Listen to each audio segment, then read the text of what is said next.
Viral sebuah video yang memperlihatkan penjual buah dinilai memiliki wajah mirip Ferdy Sambo. Sosok penjual buah itu menjadi viral usai direkam secara diam-diam oleh netizen.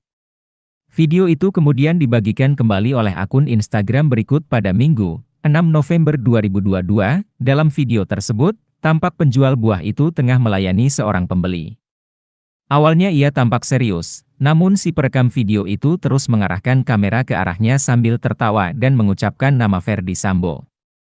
Ketika menyadari ada yang merekamnya, penjual buah tersebut lantas ikut tertawa sambil menunjukkan jarinya ke arah kamera.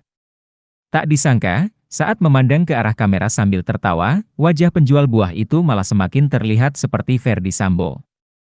Video tersebut lantas menyita perhatian publik. Banyak netizen yang berkomentar menyebutkan sang penjual buah mirip dengan Ferdy Sambo. Ada juga yang melemparkan candaan dengan menyebutkan sang penjual harus hati-hati karena bisa ditukar menjadi pemeran Ferdy Sambo ketika harus masuk ke penjara. Ferdy Sambo.